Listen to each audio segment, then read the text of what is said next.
Three things I want to hit on, right? I'm just going to list them off real quick. One is, now that you have it started, how are you measuring success right now in the short term? And like, what are the metrics you're tracking? Two is, I want to just talk Discord. And then three, I want to pontificate about other business models and other ways to do it. And I would love to use someone's examples from folks here in the audience right now. So raise your hand if you want to be used as an example. Tom, I'm looking at you. I think that'd be really interesting. Jesse, I'm looking at you. I think that'd be interesting. Renee, I know, Renee, I think it's very one-to-one to what you do. Renee's like a comic book character, not a comic book character. He creates comic books, right? So, oh yeah, would love to. Yeah, cool. So, all right. So metrics for success right now in the short term, how do you know that you're in the right direction? Measures for success for the company or the project, what in terms of what? I don't know. What are you measuring right now? And like, how are you guiding this project and getting feedback, feeling like you're doing well? Or are you just kind of like out there throwing haymakers in the dark?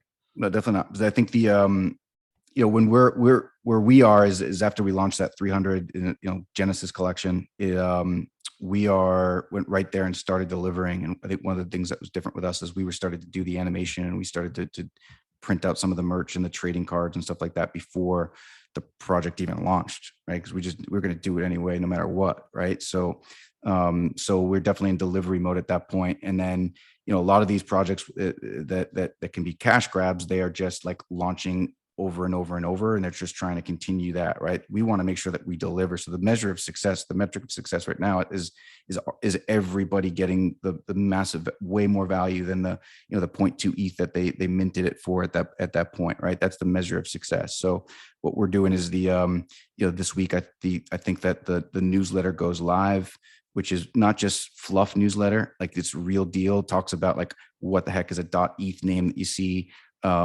Why did one of our guys get a bunch of NFTs stolen out of his wallet, and how you can protect it, right? It's like, what is an NFT? And like literally just giving real value of where I think where I wish I had started back in the day, and all the stuff that we would know as well. So that's what we're doing. We're focusing on making sure that we deliver all of those things. And behind the scenes too, we are building out a VR world, a virtual reality world. Because it goes in, it's in conjunction with the 3D animation assets that we're building as well. So, some people in our next drop are going to get Oculuses, like that they're going to get those, right? So they actually can talk about community building. They actually can hang out with us in VR and go explore different worlds and some that we're building. So that's the stuff that we're focused on. But when we get closer to our 5,000 collection, which will happen later this spring or summer, there'll be metrics of like, you do have to have growth. It's not like you can just say like, hope everybody comes when they come. Like, you do need to make sure that we have metrics of how many like-minded groups have we found, how many have we reached out to, how many of them said yes, how many, like there'll be metrics of the community growth that we'll have in that spot, which are very defined. But now I just want to make sure that everybody is beyond thrilled with the value that they're going to get out of this first drop. If I think I'm hearing you correctly, if you are exceeding those goals, then you believe that the floor price of the actual NFTs are going to be going up as a reflection of that happening. Is that kind of like, if you were to really boil it down to right now? Could be like there's so much stuff that goes involved in it. I mean, it's economy, right? I mean, it's supply and demand. There's so many different things that go into it. But but when you have one of these NFTs that we have now, you have access to things that we are going to make sure that's way more valuable than that NFT. But the good thing about this, and one of the many good things about this, is that we can always add utility to it. We can always make it more valuable and add on different things that's going to make this thing work. But I think I love the buddy James Altucher has a phrase where it's over promise and over deliver, which I just think is interesting, right? I like that because one, it puts the pressure on you, but you always want to make people pleasantly surprised of what they get. And I think that's some of the stuff that we'll be doing. I love that, man. That's cool. Over promise and over deliver. We say under promise, over deliver. It's one of we actually have like X promise and over deliver, right? Like whatever you promise, over deliver is one of our core values. Cool, man. So, all right. There is a question here as far as the economy and things of that sort, right? Renee, who, as you know, is a comic book artist, he's Love saying it. ETH fees, Ethereum fees, seem like a killer at the moment, and certainly for him it is.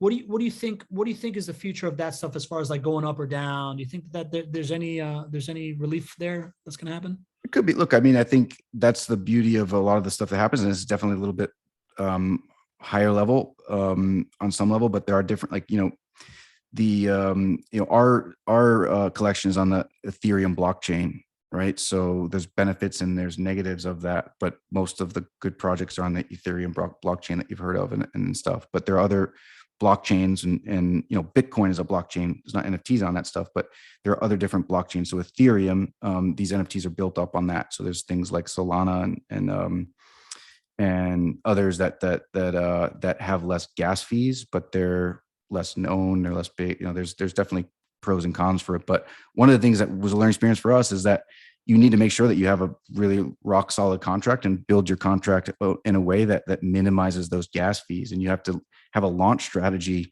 that is understanding and designed of that stuff, so that everybody's not minting at the right same time that like raises the gas prices.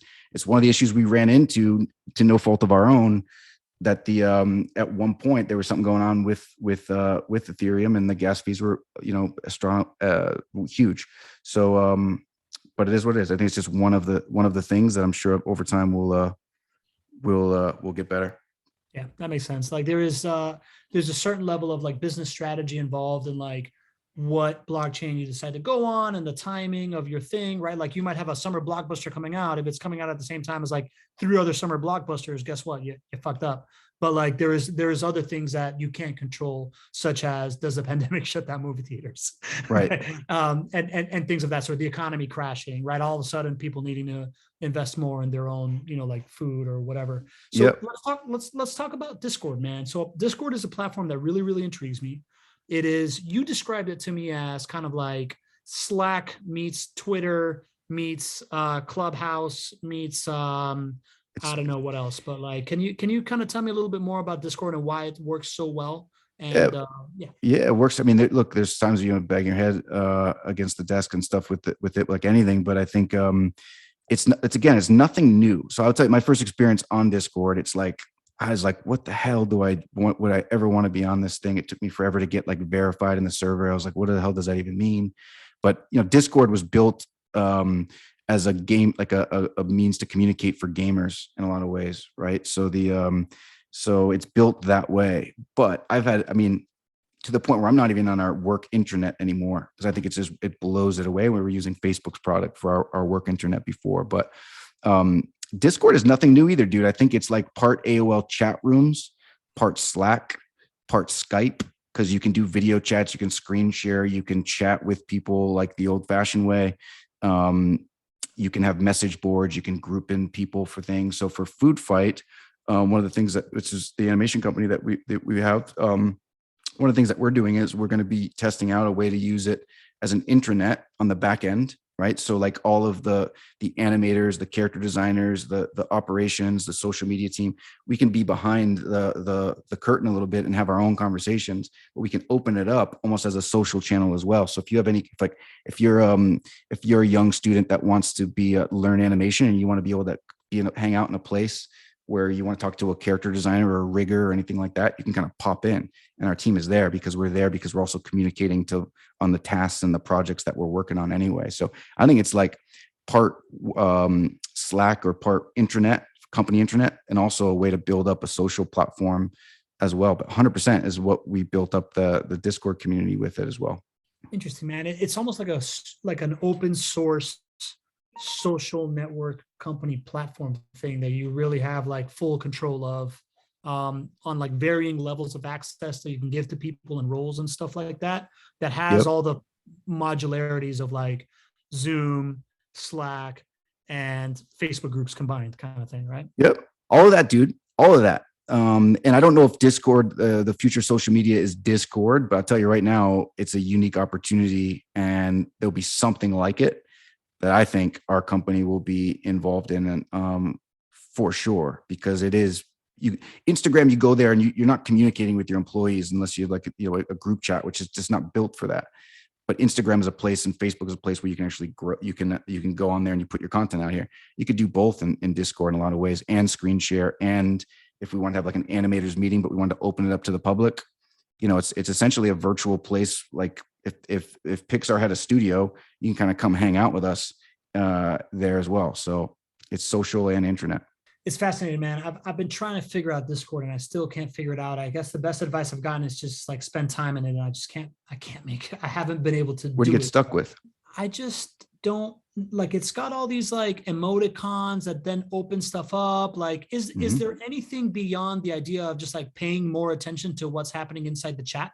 Like, I guess it would be easier for me if I could like understand what I need to pay attention to and what I don't need to pay attention to. I think it starts off with finding a group or a community that you love and are like-minded in the stuff that you are interested in learning. Now, I think both of us are very similar.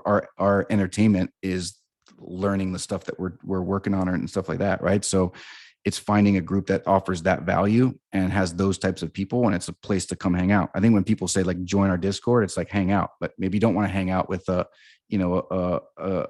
comic book crew. I would, but maybe you don't want to hang out with like a sports thing. But if there's a business group or something that you want to learn about, a content group, 100%, because you're curating a list of some pretty badass people that can offer value to each other, and that's the self-sustaining model that I think people would literally just getting past the verification process. And some Discord servers are set up where it's super complicated, but you can set it up where it's not so complicated either. Okay, that makes sense. So it's like being in like a WhatsApp chat, but like you care what's happening in the WhatsApp chat, and whether you care about it, like then you're really going to tune in or you're going to tune out. Because you look, let's say for your company, like you just talk about different types of content, right? You could have channels where people, if that's where they want to go, they can click on that. And I want to learn about like this type of content. I want to learn about this type of community building. Like you can put your different types of content in different channels, but also have conversations with people in the main chat as well. You can, there's a million ways you can do it. 100%. There's an application. Like if everybody here was on Discord, I'd be chilling with you all too. So it's just about building it right and finding the right people and being in a spot that you want to be in. All right. Makes sense, man. So before that, John, if I wanted to buy a Battle Bunny right now, I want in on the Battle Bunny universe. I want to be a Spartan. How do I do that? Yeah, I mean, if you'd want to, at first I'd say go to the website and battlebunnies.io and just look at it, right? Make sure it's a project that makes sense. You could join the Discord, which is open at this point because we're not doing any active marketing or anything along those lines, and just poke around, have conversations, see what it's about. I think that's where I would start in that space. But you could buy them in OpenSea, but I would not even recommend that whatsoever until you go in and understand what's happening there. Because from there on, you can easily find out where to buy it. All right, man. Let's pontificate. I would love somebody to either raise their hand and come on stage to give like a scenario. And in the meantime, until somebody gets courageous about that, I'm going to throw one out there, right? So let's see. I just want to use somebody from live from the chat. I'm totally bumbling. I'm going to use my usual example. It's Jesse Rittenhouse because I know his business really, really well. He's got a green building consulting company. Let's make this real hard for you. What's his business model now? They consult for developers trying to get these green building certifications because the developers either have some kind of incentive of they'll get extra tax credits or speedy permitting based on the city, or they have just some kind of internal prerogative where based on the company, they either have like a thing where they got to like offset carbon credits, or they are, trying to like meet certain green standards. Yep, I got it. Well, look, I think one of the elephants in the room about the NFT space is that it does have an effect on the environment for one thing. So I'll tell you what we did is we put part of our, I think we planted, I forgot the total amount, but it was over 1,000, a couple thousand, but we planted a bunch of trees through onetreeplanted.org to help offset some of those things. Right. So, but I think for me, because I think the technology is so amazing and I think there's so many different applications, and that's one of the things that sucks about it. And if that was my business, I'd be thinking about how the heck, what is the opportunity there? Because I think you can do way more good in overall. But if he has a membership, if there's any membership stuff, it's simple of of putting an NFT out that gives you access to whatever that stuff is. I will say too, the blockchain, and everybody has said, right? And even GaryVee had said this thing when we talked about Bitcoin cryptocurrency. They say it's not Bitcoin or cryptocurrency that they were excited about. And this was 5 years ago, 6 years ago. It's blockchain technology. I didn't know what the hell that meant. But the reality is that I think the future of where that everything will be, like these classes that people get certified on will be in blockchain. And you can offer these classes in blockchain that is fully verified. It's one of the huge benefits of this stuff, right? It's transparent, it's verified, it can't be altered, and it's your passport that says I created this greenhouse gas stuff on one level. That's one thing that I think the future of any of this stuff will be there. But I think if there's memberships, if you just wanted to do an NFT project and all of that goes back, so the offset is way huger, all of that goes off to a charity that helps that carbon emission, that's the right thing to do. And you learn the space a little bit and then figure it out in the interim. Yeah, man. So Rex in the chat comes up with, I was kind of going to go down this path, but Rex totally nailed it. For construction companies, they can virtually build in Upland. I'm not a representative, but I own a couple of NFTs in Upland. It's a great community for real estate because it's NFT virtual real estate's place. So I'm thinking, if Jesse takes some of his clients, right, and creates this like virtual world of super sustainable green kind of like renderings of different kinds of buildings that are collectibles that can be, woven into some kind of story or some kind of like metaverse space, that then owning that NFT can give them, number one, different level of NFT. Yes, comes with offset carbon credits, right? Like that can be part of it. Another thing can be access to like the green building conference on them every year, right? Like, or whatever party they have at the green building conference, right? There's like a big green building conference called Green Build. So whatever party the Spinnaker team has, and or like being able to be featured inside the Spinnaker newsletter, or Spinnaker's his company, right? So like I could see various kind of like levels of benefits that you can give to the developers, that as far as like PR goes, as far as access to private events and things of the sort that you can host, as far as maybe even like extra consulting hours based on being part of it, or being part of like a customer advisory group as well. And with it all has the longevity of, we've been building this like super ideologically sustainable space in our own little corner of the metaverse, that then shows who the real developers are that really give a shit about this stuff versus the ones that are greenwashing and just getting a certification, because you're also developing this 3D world for education. Yep. Rex has some stuff, and I apologize, man. When I'm thinking or brainstorming, I'm always fiddle in. So I got cat toys here that I fiddle with. I got this this thing that go with that. So if I'm fidgeting too much, stop. But yeah, there's got some ideas in the chat too. Create a token that will make an existing building there become a green complement structure.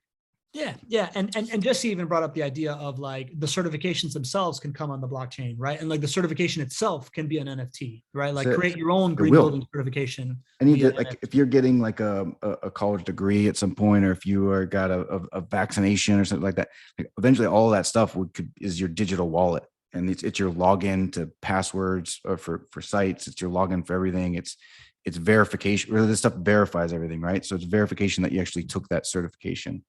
So, all right, man. Well, I'm bringing up Julie, who What's I know up, Julie? has great ideas. Julie, give us let's workshop something with you. What are you thinking as far as NFT goes? Let us. Oh my gosh, I'm so happy to be here.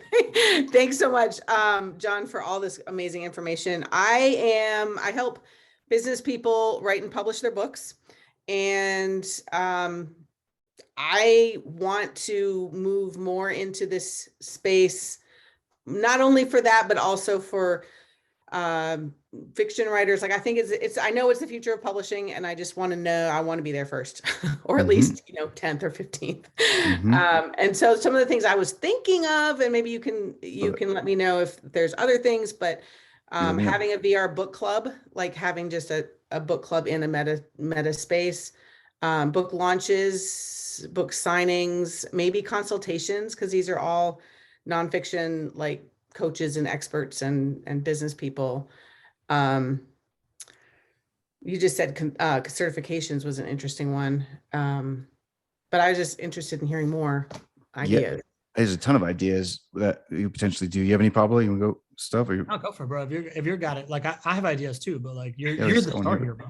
No, but You want me to not go at all. first? No, I think all of us together could figure out a bunch of cool stuff. I think you could totally, one idea is you could do a community driven novel. You know, you could do a choose your own adventure, because a big part of the Web3 that people talk about is that it's driven by the community. It's not just a platform. It's from an animation standpoint, it's not, you know, the MGM studio that that takes away from all of the creators and takes all the money from the people that are going to see the movie.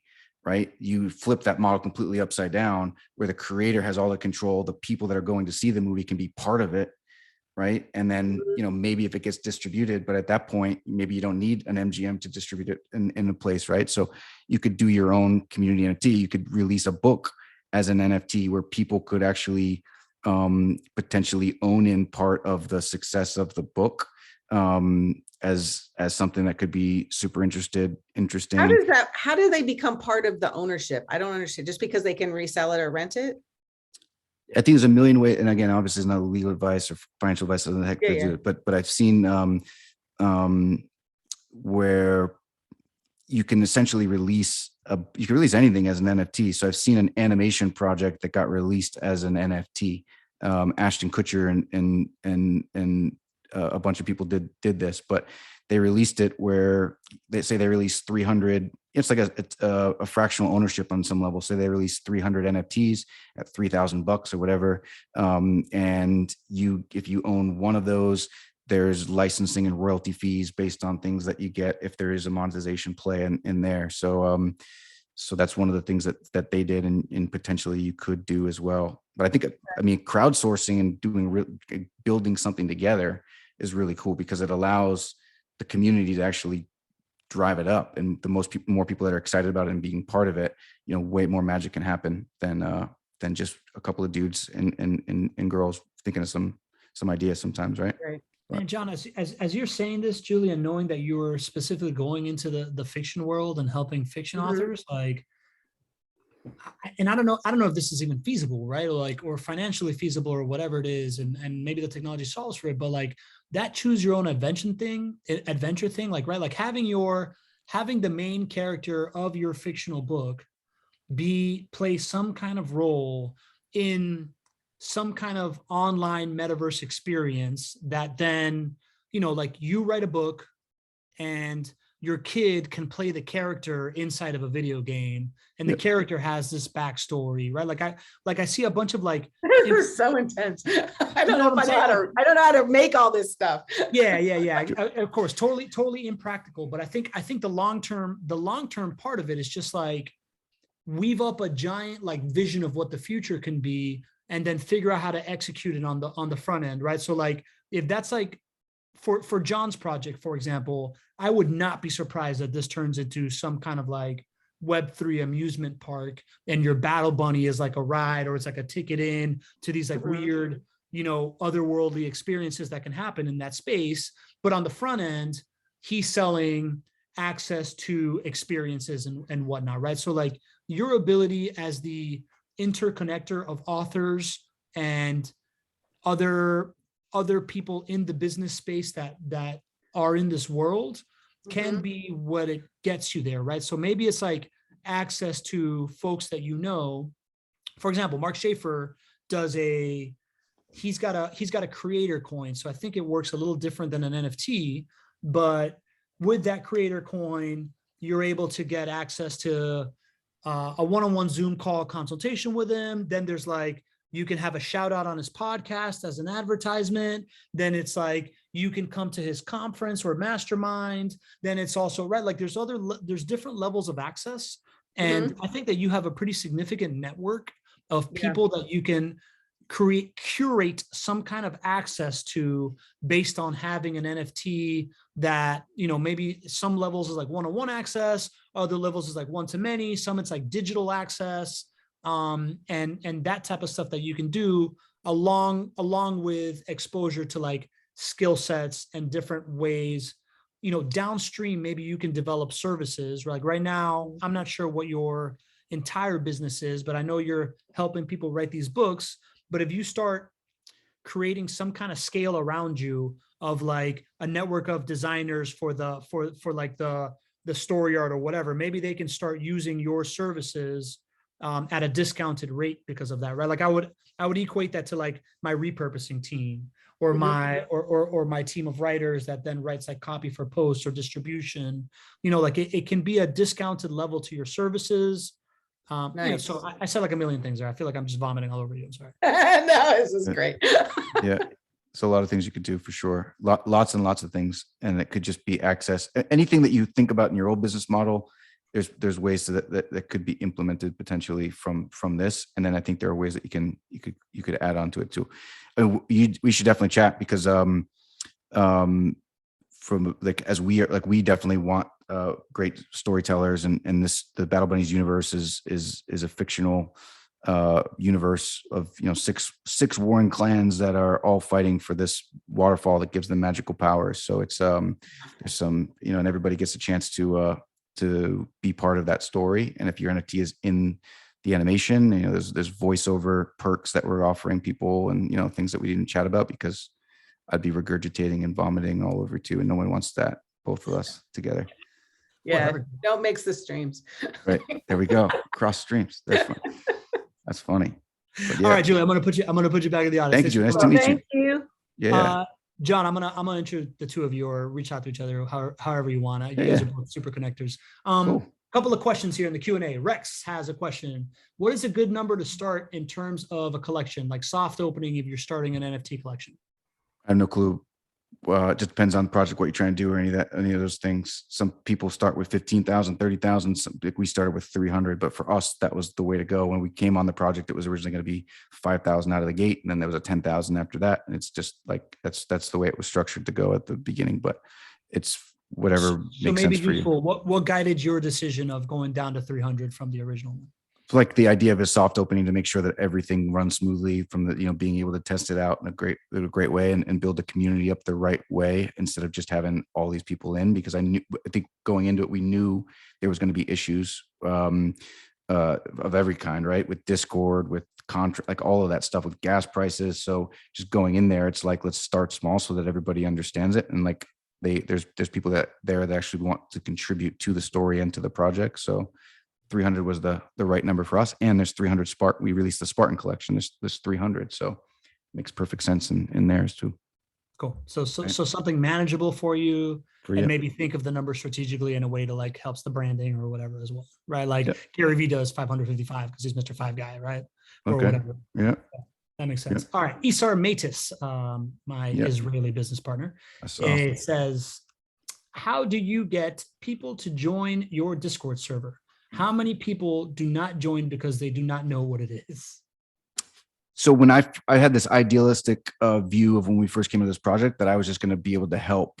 It's not just, it was part idealistic and part just that's ignorant. That I was just going to be able to bring in people and educate them in my network, because we know a lot of people and stuff, and educate them on the NFT space, because I knew that a lot of the people that I knew were going to ask these questions but the reality is a lot of people stopped before they got to Discord. A lot of people stop before you start talking, non-fungible tokens and all that stuff. Like people just are either not ready for it at the time or don't understand it, or you get a blabbing guy like me regurgitating about what it is. So we wasn't a pivot, because we still made sure that we did that. But a big part of that was also just going to people that were confident, that knew what Discord was. They knew how to get a MetaMask wallet. So it was just being intentional about finding the people that knew all of those things and didn't have that barrier, but also aligned with, the goals that we're trying to get as well. Sounds kind of like what we're trying to do is figure out people that already want the stuff that we're selling and sell it to them, right? So like you can't sell an NFT. You can't get my dad on a Discord server no matter what, no matter how good it is. Right. You got to kind of find people that are already like hip to it, and then they can start teaching other people. The difference too is that people are wanting to learn more. So it's an opportunity for us to actually educate in the space and actually help people and help them the right way. Because I know that if anybody on our team, and there's 12 or 13 of us. I know anybody in our team is helping someone understand the space or help them guide them through, like they're in good hands. So just being able to confidently say that as other people are jumping in and jumping into worlds that maybe not safe is comforting for me anyway. Awesome. All right. Tom Zarega has got a question. Is it generative art? Remember, Tom is the guy with the 3D kind of advertising stuff out of Demolition Man. Is it generative art? If so, how does the generative 3D art process come together? And I'm not the artist or any of that stuff, right? So, but our collection, it was like 400 unique hand-drawn traits. So this isn't the bunny, but like it's like, you know, the guy's next level. So, you know, just stuff like this, right?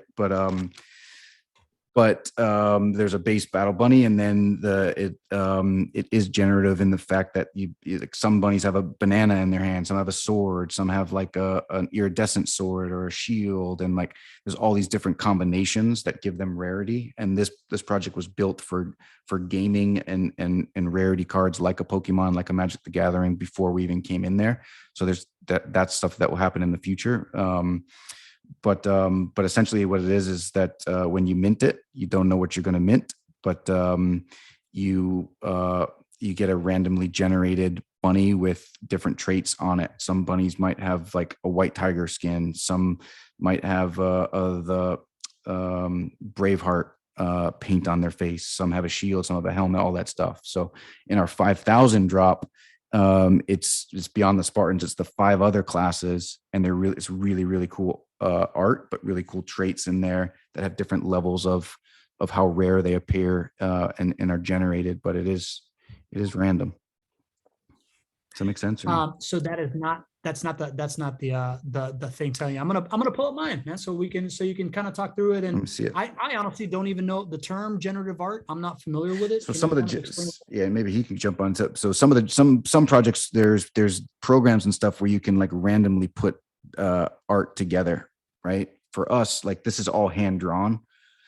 So like this spear was hand drawn. The bunny was hand drawn. That there's different types of eyes and that stuff. You got a cool one. Damn, man, you got a cool one. You said that to me before. Why don't you explain to me why don't you break down this bunny and tell me why it's cool and like the different things that you can get out of a different kind of NFT here? Yeah. So, you know, some of them have different tricks. So what's cool, one of the things, it just looks cool in terms of some of these things, because it is generative, that you might get a rainbow helmet with a color that doesn't make sense, right? So there's level that this looks like, they'll say clean in the NFT world. So I just love all the black colors and how that works, that your skin is black, all that stuff. So it fits in perfectly with that. If you had like the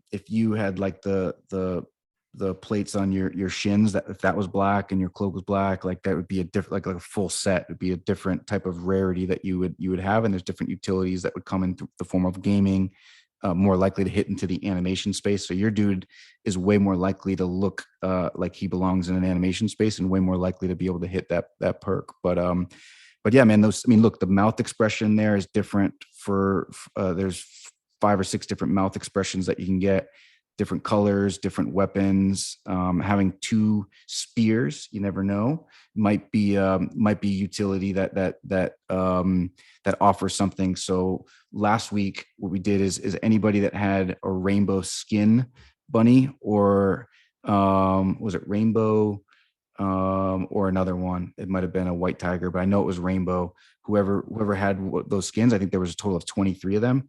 They were just put in a random drawing, and then they got this huge canvas print from the artist that was signed from them and things like that. So there will be things here that there's traits here that will offer things for everybody. Super cool, man. So kind of that, when I was looking at them, so there's different color of these helmets, different mouth expression. Some of the bunnies have like hypnotic eyes. Yep. Some don't have these like black eyes. They all mean eyes. something. Yep. Huh? It all means something too, right? It all means stuff, right? So like these 2 spears, some of them have like a shield with some broken spears on it and a spear, or they have like a saber or something else, right? So like, do all of them have these like sick kicks like I have right here? These red. No, some have none. Right here? Some have none. Some have none. All right. Some have none. But yeah, you can go on things. There's a thing called Rarity Sniper, and that's like a a tool where you can see the different, like where this ranks 1 through 300. So everybody is getting, I've seen them, they are legit, but everybody is getting a pack of cards. So you're going to, if you own a Battle Bunny, you own one, you're going to get that specifically one signed, hand signed, and it's going to be graded, like signed off, like this is legit. And it's going to come in a protective case that you'll get mailed to you and things like that. So, so you'll get specifically that, but you'll also can go look now and see what rank yours is. Awesome, man. Rex has one more question right here. What platform are you using to create your NFTs? So we're on the Ethereum blockchain in terms of that's what we do. We mint it from our own site. But where it's created, I mean, it's the artist that will create it in his programs that he uses. And obviously there's the certain one that he uses, and I don't remember it. And it's he gets it's a sponsor for his stuff. So if I got it wrong, that would be bad. It's a sponsor. Okay, got it. And I am checking Facebook to see if there's any questions on Facebook. I know I stutter, but not that bad. I know I don't repeat myself that quickly. Yeah, that threw me off, man. This is awesome, dude. We went super long, man. I appreciate you spending all this extra time. I feel like I didn't even do a good job of explaining the basics of the shit, but it was awesome. Right, go right now, man. Explain the basics. You know that I'm going to produce all this content for you in order to be able to promote your thing, right? What else do you want to explain? What are the basics of it? I mean, so it's a random comment because I think there's a lot to it, but I think I would leave it with just saying that when I was at a conference, which like we've mentioned him a couple of times here, Mark Schaefer, I just went to his mastermind. There was only 30 of us there. There was a Web3 expert who was genius, and he put together the most simplest explanation of what Web3 is and what NFTs are. And I just left there being like, man, I wish I had this explanation of it back in the day. And I thought everybody's going to be super excited about it. And they were like frightened in a lot of ways. Like, man, I'm there thinking, I don't know anything. Somebody called me like, you're one of the smartest people I've ever met. Right. That's just freaking if you know me, you know, that's like, there's nothing further from the truth in that space. It's just that I understood some of the language, but I would leave it. And I left it with them is that this is nothing new. We talked about those Chuck E. Cheese tokens as a tokenized economy. We hear things like, Web3 and all these crazy terms that just make your head spin. But the reality is if you think of, and this is one of the ways that got me help. If you think of Web3 as just the third version, we all get those iPhone updates or whatever you have as your versions of your phone. But if you think of Web3 as it's an upgrade of what we currently are, and you'll hear Web 2, Web 1. One of the ways that I got it, do you think about pre-web, right? Pre-internet, how you'd send your mail, you would send it like a carrier, right? Or you would send it through the mail. Then the web came and it gave you the ability to send something, right? And that's when your AOLs and stuff were out there, and your search engines like Lycos and all these other things were on there. But your mail could go from the mailbox postage to instantly around the world. When Web 2 came out, that's the upgrade version. And then you had sites like we're on now, Facebook and other places where you could like instant message people and get things through there. So you could, you have to wait for them to even open their inbox. And then, Web 3, you can actually experience, I mean, our team, a big chunk of our team has VR goggles, and we are in work rooms that you can interact with each other. We make fun of each other because the guy that I work with closely, Mike, he's like, his avatar looks so desperate when he talks, but you can be on a whiteboard and draw things out and save that whiteboard and send it to everybody. But it is like you are there, you are in the same room, and we are a global force anyway. So like, that's one way of just understanding the different evolutions of things. Last thing with the with encyclopedias, people would go there was literally door-to-door encyclopedia salesmen at some point. I remember being at the grocery store and seeing like I could buy these Britannicas. When web came out, you could put that online, and there's these CD-ROMs that you go to Radio Shack, and you could take that Wikipedia, or you could take that encyclopedia, and then you could watch it, you could experience it a little bit, right? Web 2 came out, and then you have communities that were helping each other curating it. So Wikipedia came out, where people actually people were actually able to add to the encyclopedia. And now, and I just did this, you can go in VR, and VR is just one component. you can go into, Starry Night. You can go in like battlefields and actually experience the paintings and be in there, and you can do it with other people.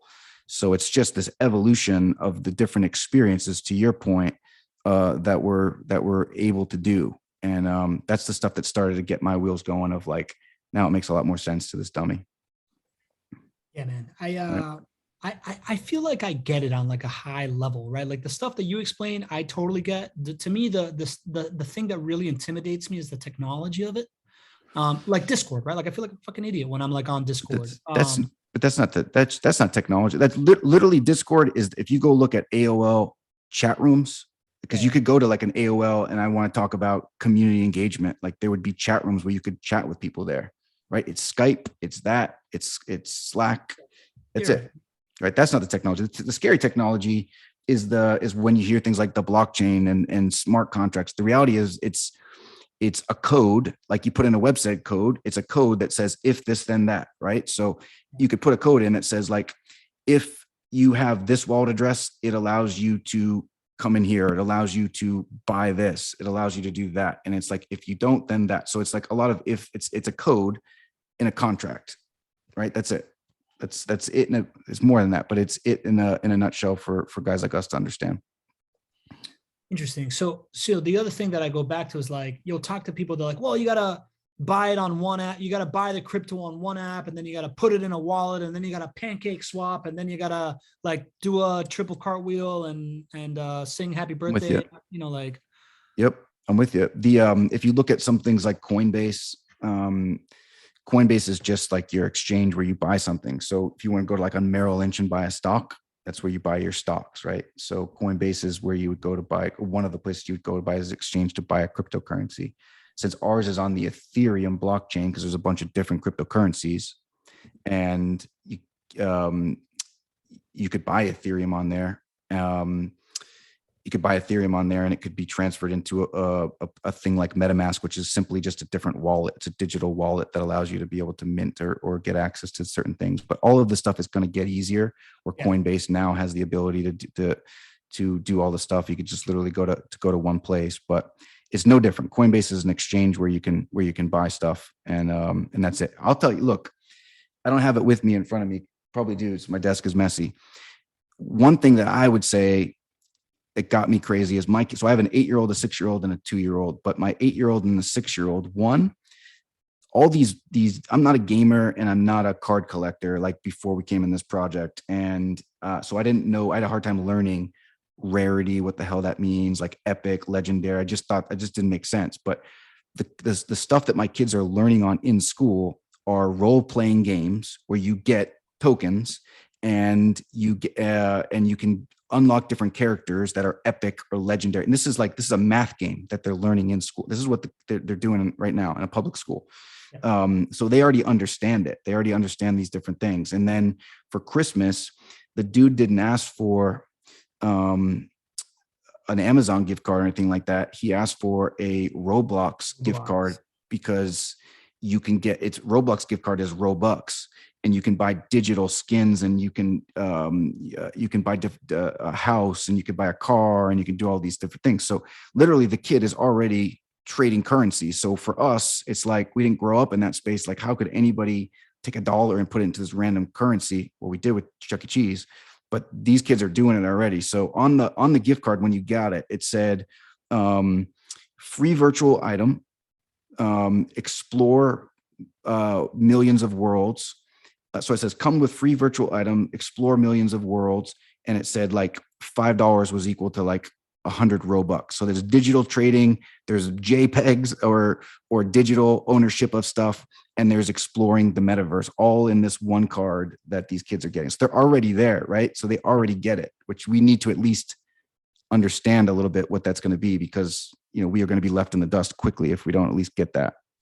You bring up a couple of good points, literally a couple. One is that technology is only going to make it easier, right? Like ESAR just got back from this like Community Leaders Institute Expo of like community. Cool. And like, there's all these like problems with tracking community and like, how do you engage with people? And like all this technology is coming on to help us do all that shit. It's going to solve it, right? But like us having a methodology to create it gives us an advanced start to then how you apply it to the tools, right? So the tools are going to come just like this for NFTs and the metaverse and all the stuff. So it's like understanding the concepts, getting immersed in like, how people relate to it and where the value is and the different ideas that you can have. And the tools are going to start helping you no matter your level of technology. That's one. And two is, the digital native versus native analog thing, right? Like that is a major shift. There's always generational shifts that happen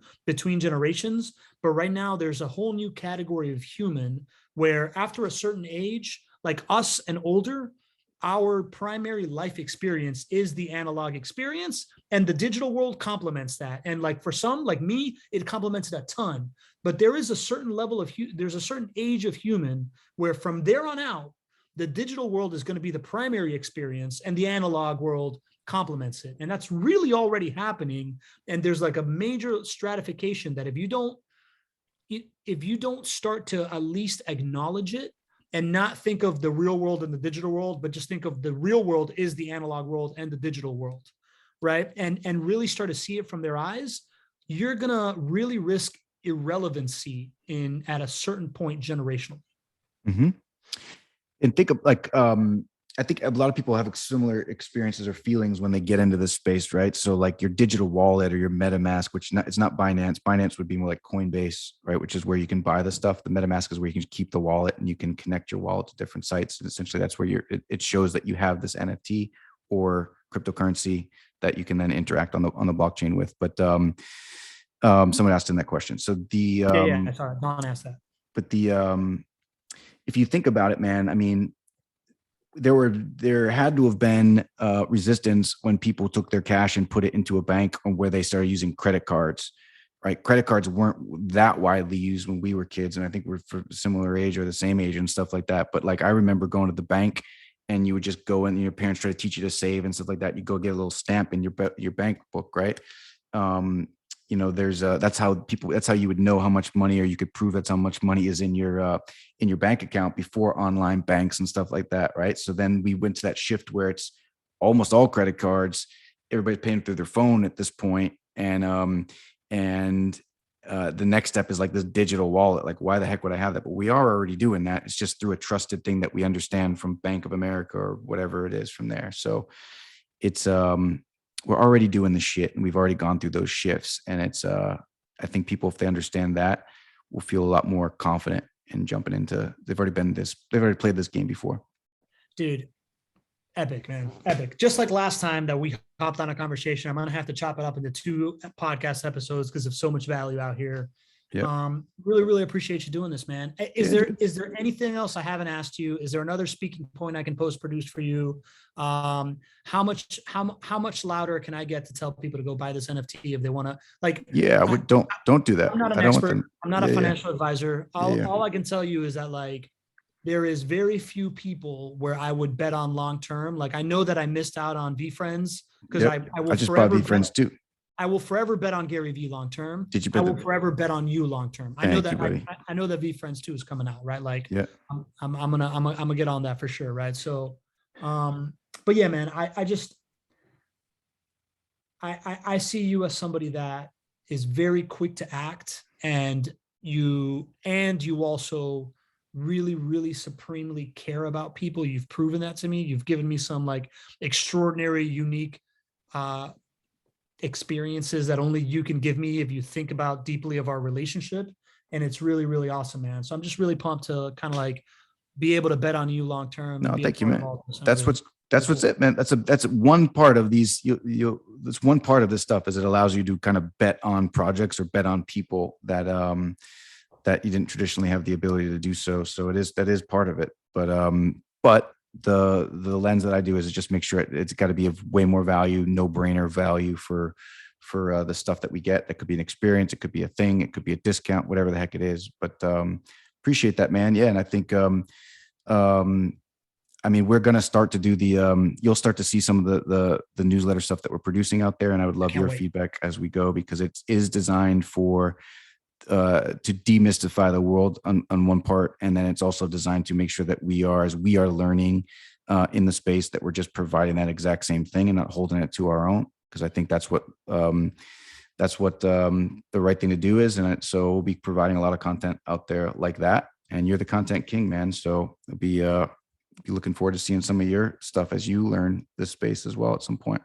I can't wait, man. I can't wait. Lee Bishop wants to know, seriously, how can you get on your mailing list? How can people connect with you, John, and Food Fight Studios? Yeah, do anybody can anybody? Yes, I'm sure. Anybody can look me up on LinkedIn. I'm in that space. I think the Battle Bunnies is the battlebunnies.io website. Food Fight Studios is my company.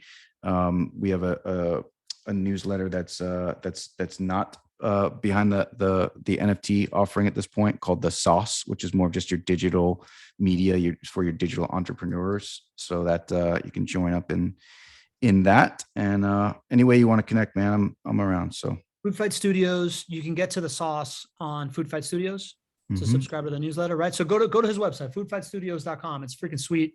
Download The Sauce. I know Sharon's so story behind the scenes is that like John's like operator person, like John's integrator is one of my best friends who I was the officiant at her wedding. And like literally when he was like, I'm looking for someone, I'm like, man, there's 2 people in my network that I would die to actually work for, and she's one of them. Here's an intro, and now you guys are just crushing it, and I love it, dude. It's super. Been over 2 years since, man. So it's 2 crazy. years. And I always tell people like, you married the guy that married Sharon, but they think that's her husband, but you're the officiant at her wedding. So I always have to. I'm full of stumbling back my words. That's one of them that's personal to you anyway. Yeah, the guy that married Sharon. I'm gonna just tell people I'm the one that married Sharon. That's how I'm gonna, that's I'm gonna shout out to Sharon, man. Sharon's the best. Sharon is me and her. She was at the genesis of everything that I'm executing on now.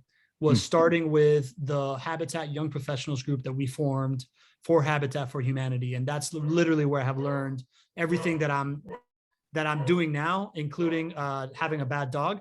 But it's a good dog, man. That's what you get dogs for. That's what you get dogs for, to tell people when shit's going wrong. You want a dog to be barking, man.